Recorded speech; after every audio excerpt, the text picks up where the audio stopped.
Hi, welcome to SBR Videos. I'm Peter Loshak. It's the Monday right after NFL Week 7, and as always on Monday, we talk with Dave Golokhov to find out what he learned when he went to school watching the NFL on Sunday. Dave, thanks for being back with us. Thanks, Pete. All right, well, the first thing that, I'm sure everyone is wondering about what we should learn is what we should take from Seattle, right? They've lost 2 in a row. They just lost against the Rams. Now, I know they outgained the Rams, yes, and the Rams won because of the trick play, but still, from a betting perspective, pretty clearly the Rams, at least at +7, were the right side there, but then again, Seattle's next 3 games at Carolina, then back at home against Oakland and the Giants. So what do you think from a betting perspective we can expect from Seattle going forward, and specifically the next 3 weeks? Well, I think they'll be 6-3 in about 3 weeks. I don't think that's the concern. I think you're actually going to get some discounts because of this with the Seahawks over the next few weeks. You mentioned the feeble opponents. I think that's really all you need to focus on. If you're looking at big picture, though, you have to realize that this team is flawed. I think a couple of stats that really jump out at me is the opponent's quarterback rating. Last year, this Seahawks defense led the league, the Legion of Boom, right? Mm-hmm. They led the league in opposing quarterback rating, something like 63.0. This year, they're 28th, which is astounding. I know they played some good quarterbacks, but they made Austin Davis look pretty good last night or yesterday, and that's really the issue. They're not getting off the field on third downs. They're giving up tons of passing plays, big passing plays too, long drives. We saw this with the Cowboys 2 weeks ago. Lots of drives. I think at least 3 drives of 70 yards or more. St. Louis did it again yesterday. On the last 2 drives of the game,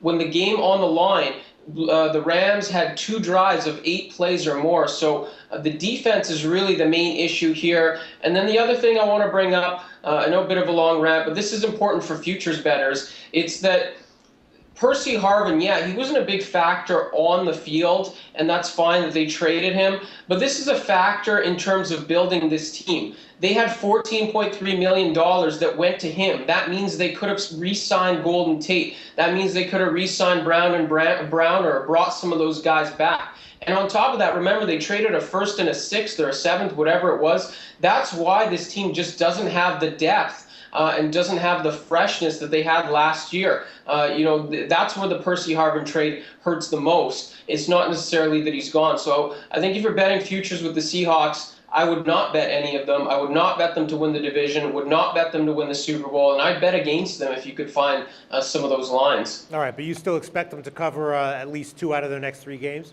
Yes. All right. Well, you think we will get a discount though against Oakland and the Giants? Because I have a feeling that it's still people are Vegas is still going to say, all right, it's still Seattle. People are still going to love to bet Seattle at home as a huge favorite against a bad team. And I'm just sort of assuming that we're going to see minus 12.5, minus 13.5 type lines. Well, of course, against Oakland, yes. Giants will probably be around 10, and probably less than 10. But, I still think they're going to come back and cover is maybe a better way of putting it. I think you will get some value from Vegas because this is not a 7-0 team playing the Raiders, right? At that point, you'd be laying like 17. But I think the Seahawks are going to offer some quote-unquote get-well games, and I think they're going to run up the score and get well against those weak opponents. All right, well, I'll be interested to see where those lines actually open when they do open. All right, that's all I wanted to make sure we got to. Dave Golokhov, what else do you want to share with us that you learned from watching NFL Week 7? Yeah, I think you want to take a look at this Indianapolis Colts team for futures. I think me and you have talked about this. They're a good bet on a weekly basis. But in terms of futures, I think they're one of the better bets to win the AFC. And the reason that I want to bring them up right now is you got to take a look at this defense. We know that their offense is fantastic. Of course, Andrew Luck is probably now the front runner for a league MVP. But that offense is great as far as passing goes. Yesterday, for the first time, we saw Trent Richardson run the ball very well. His best game as a member of the Colts. But this defense, Take a look at how many categories they're in the top 5 for. It's absolutely astounding. You know, they lost Robert Mathis. I forget who else they lost. They have another key starter who's out.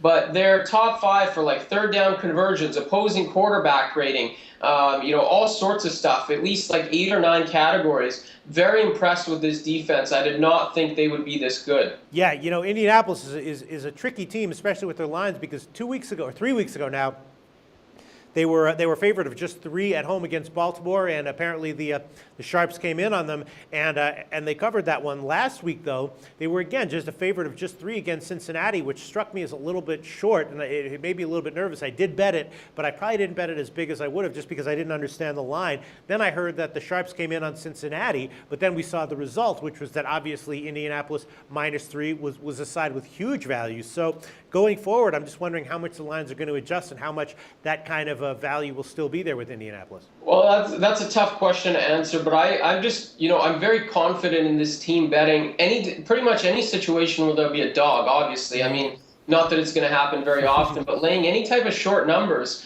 good defense, very good defense actually, and excellent offense. I mean, at home, I think anything under a touchdown should be a no-brainer with the Colts, to be honest with you. I know that's you know, could be a big number in some cases, but again, fantastic offense, and the defense is great. Chuck Pagano deserves a lot of credit. All right, what else do you want to share with us, Dave, from NFL Week 7? How about the Baltimore Ravens? This is a team that for some reason is flying under the radar. 5-2 would be one of the top teams in the AFC right now. All I've heard all season long from the division is the Steelers, the Browns, the Bengals. We'll take a look who has a 2-game lead in the AFC North right now. And on top of that, Pete, you might not notice this, but the Ravens have allowed the fewest touchdowns in the NFL. This team's been fantastic defensively. All I've heard since the Super Bowl win is how this defense is in decline, blah, blah, blah. They're going to struggle. They're rebuilding. This defense is back. And the offense, you know, all I've heard too with the offense, they need Ray Rice, blah, blah, blah. They can't run. Listen, Flacco was fine. The passing game, even without Dennis Pitt, is even better. Steve Smith is going bananas. And then you got the running game with Forset's among the league leaders in rushing. This is crazy how good this Ravens team is for the amount of attention that they are not getting. I think Baltimore is a player in the AFC right now. Them in Indianapolis, I would seriously be looking at their futures. I know people like Denver, people like San Diego's a value play. Baltimore and Indy, to me, have been probably the 2 best teams that nobody is talking about right now. Going forward, you think that they'll still be a little bit undervalued? Yes, absolutely. I mean, at home, Ravens are money in the bank. They continue to be undervalued. This week is a perfect example. And if you need evidence, the Falcons came in with the 2nd-ranked offense in the NFL. They held them to 7 points. That 7 points came basically in garbage time. Matt Ryan did nothing. And this Ravens defense is back. I would, from a week-to-week betting perspective, I would not necessarily be looking at the Ravens as much as I would be looking at the unders, because this team is, a very quality defensive team. Even for fantasy players, I know this is off topic, but I see this defense. Nobody owns this defense, and I correlate the two between betting and fantasy and perceptions. Of course. And the perception is that the Ravens defense just isn't that good right now, but the stats show otherwise. Yeah, all right. You make some great points. Dave Golokhov, thanks so much, and we'll talk to you next Monday. The SBR Network offers free sports picks and game breakdowns, big money free betting contests year-round, a real-time Vegas-style odds monitoring service, and much more. So come see for yourself. To stay updated on SBR news and promotions, follow us on Twitter, Facebook, and Google+, and do be sure to subscribe to the Sportsbook Review YouTube channel to catch all our daily sports shows.